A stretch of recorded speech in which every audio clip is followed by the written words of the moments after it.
کہ دعا کیا چیز ہے. دعا کے لیے یاد رکھیے گا اذا سألک انی عبادی، جب میرا بندہ میرے بارے میں تم سے سوال کرے تو کیا کہو؟ انی قریب. اور جب میں قریب ہوں تو کیا ہوتا ہے؟ جب پکارنے والا پکارتا ہے تو میں کیا کرتا ہوں؟ جواب دیتا ہوں.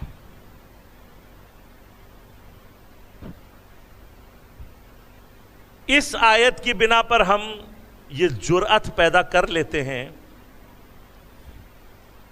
کہ ہم خدا کو ڈائریکٹ پکارتے ہیں.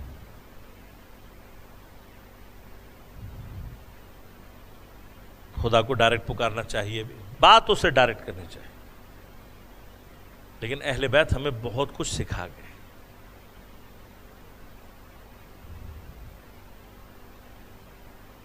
اور اگر وہ نہ سکھاتے تو ہمیں کبھی بھی نہ پتہ لگتا. بہت ساری درخواستیں وزیر اعظم کو اور صدر کو اور پتہ نہیں کس کس کو لوگ لکھتے ہیں.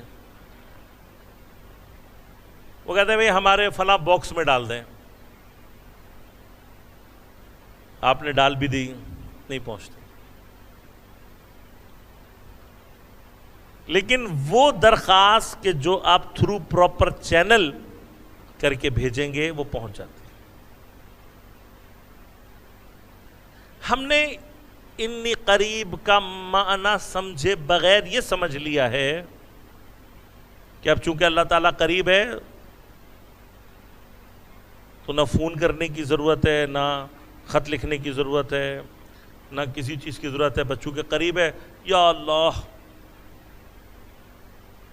نوکری دلا دے، یا اللہ امتحان پاس کرا دے، یا اللہ شادی، یا اللہ بچے. آپ نہیں کہیں گے تو اسے نہیں پتہ لگے گا.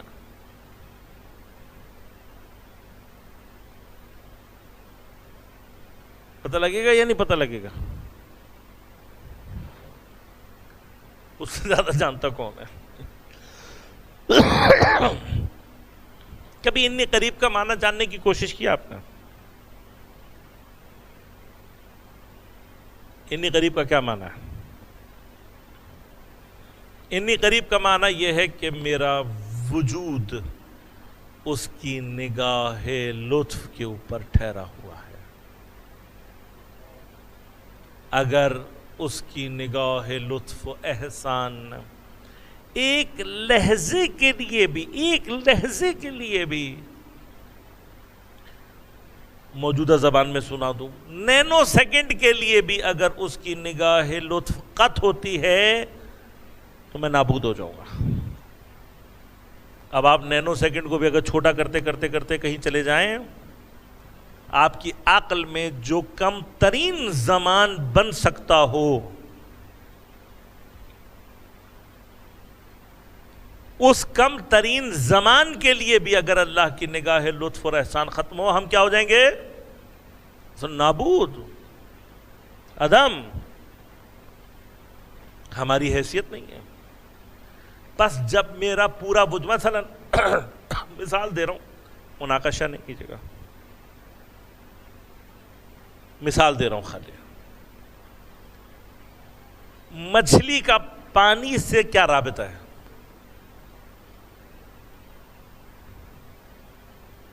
کیا رابطہ ہے؟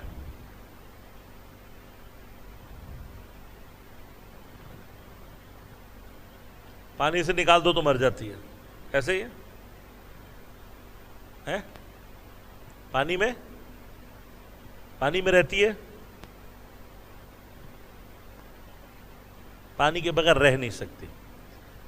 اور اگر میں آپ کو کہوں کہ پانی کے بغیر اس کا وجود ہی نہیں ہو سکتا تو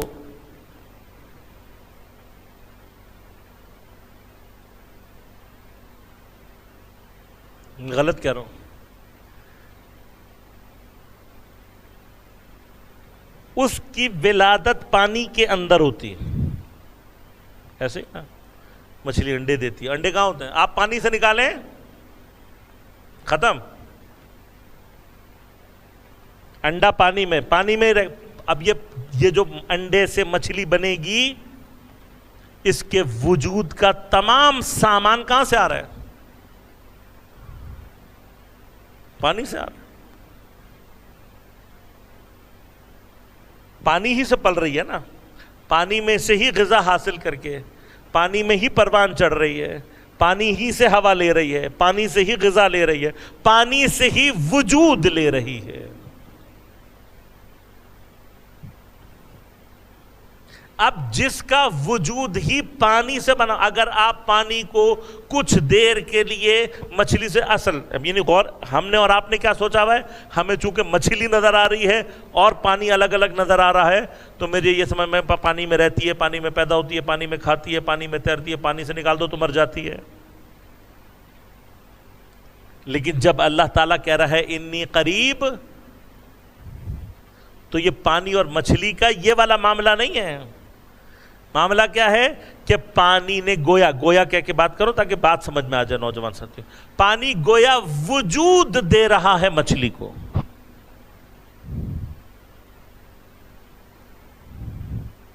شاید اس سے نزدیک مثال آپ کو دے سکوں، برف کا اور پانی کا کیا وجود ہے؟ پانی کے بغیر برف تصور کر سکتا ہے؟ کر رہے، لیکن اس مثال میں تھوڑا سا الگ ایک کیفیت موجود ہے۔ جو بات سمجھانا چاہتا ہوں آپ کو وہ یہ ہے کہ وہ ذات کے جس کی وجہ، وہ اصل وجود اس کا ہے، ہمارا اور آپ کا وجود نہیں اصل۔ اگر وہ ایک لہجہ بھی ہم سے اپنی رحمت کو دور کر دے، اب یہ جو قرب معنی پیدا کرتا ہے، یعنی میں جو وجود پیدا کر رہا ہوں پانی کی طرح سے، مچھلی پانی سے جس طرح سے وجود پیدا کرتی ہے، یہ ویسے نہیں ہے۔ ایک الگ بحث ہے، وہ انشاءاللہ کبھی اور ہو، عقیدے کی ایک بحث۔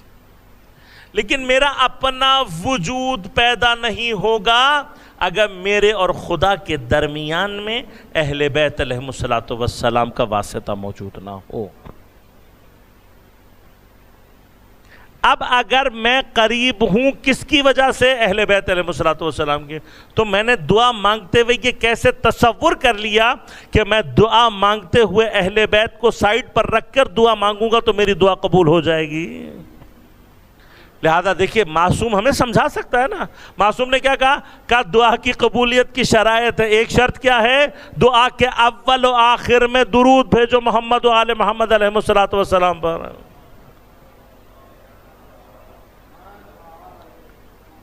اس درود کا مرحلہ کیا ہے؟ درود کا مرحلہ پہلے بھیجنے اور آخر میں بھیجنے کا مطلب یہ، پروردگار ہم جو تیری طرف سے آئے ہیں انہی کے واسطے سے آئے ہیں، اور جو ہم نے تیری طرف پلٹ کر جانا ہے انہی کے ذریعے سے جانا ہے۔ اہل بیت علیہ الصلوۃ والسلام کے بغیر اگر ہم کسی خدا کی طرف بڑھ رہے ہیں وہ کوئی اور خدا ہے۔ لہذا اہل بیت ہی علیہ الصلوۃ والسلام نے ہمیں خدا سے بات کرنے کا طریقہ اور ڈھنگ بتایا۔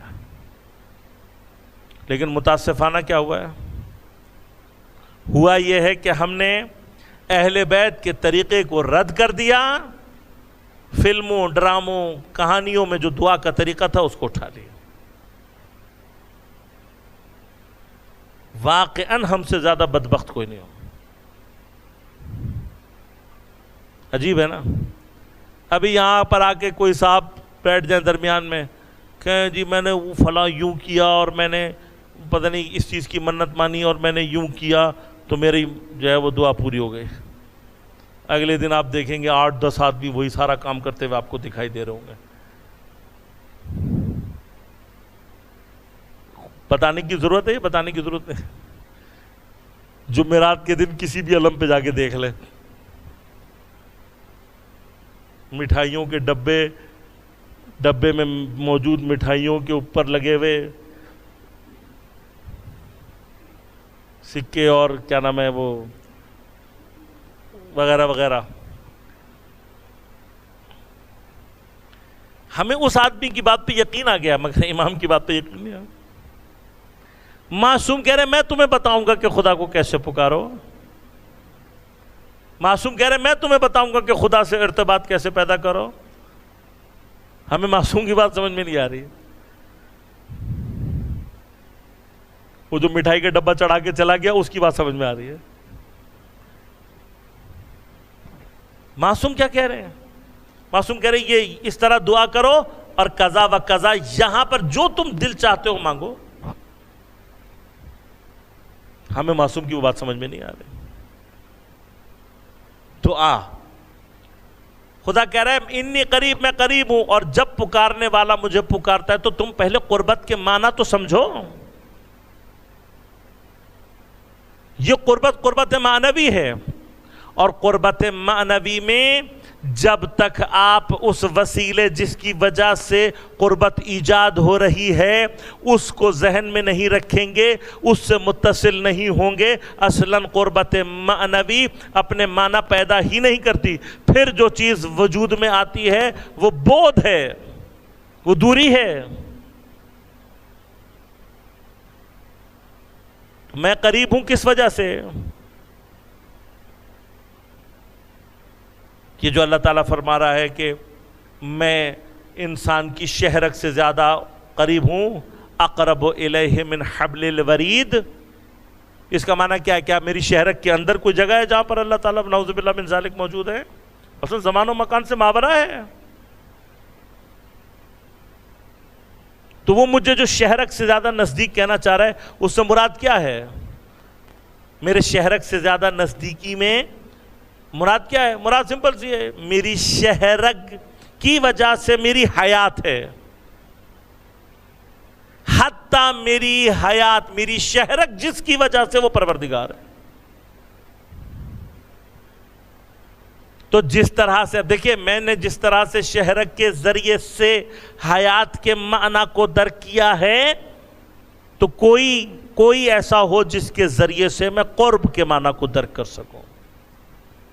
وہ قرب کون ہے؟ کس کی وجہ سے ایجاد ہوتا ہے؟ اہل بیت علیہ الصلوۃ والسلام. ہماری حیثیت نہیں ہے کہ ہم اس وادی میں داخل ہو سکیں کہ جو واقعاً خدا کے نور کو درک کرنے کی وادی ہے. ہماری حیثیت نہیں ہے.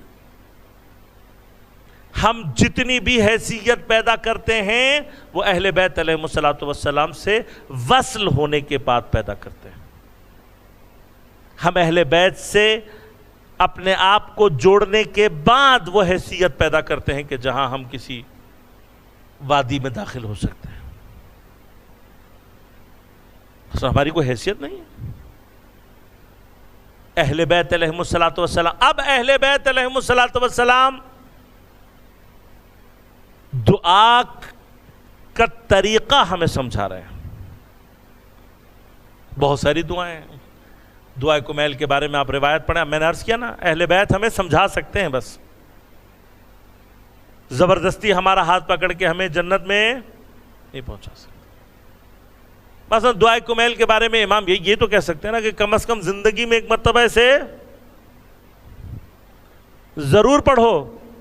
اتنی تاکید کر کے جو میرا امام کہہ رہا ہے اس سے مراد یہ ہے کہ میں صفحہ کھول کے بس اللہم وسعت کل شیء تیز پڑھتا جاؤں، اللہم اغفر لی ذنوب. نہ سمجھ میں آ رہا مجھے میں کیا کہہ رہا ہوں، نہ مجھے پتہ لگ رہا ہے کیا یہ کہہ رہا ہے میرا مولا. یا جو یہ کہہ رہے کہ زندگی میں ایک دفعہ پڑھو، مراد کیا ہے کہ کم از کم ایک مرتبہ دعائے کمیل کے معنی پر غور کر کے دیکھو تمہارا امام تم سے کہہ کیا رہا ہے، کس انداز سے تمہارے خدا کو تمہارے لیے متعارف کروا رہا ہے. کم از کم ایک دفعہ سمجھنے کی تو کوشش کرو کہ تمہارا خدا کیا ہے، اس سے بات کیسے کرنی ہے، اس کے حضور میں پیش کیسے آنا ہے.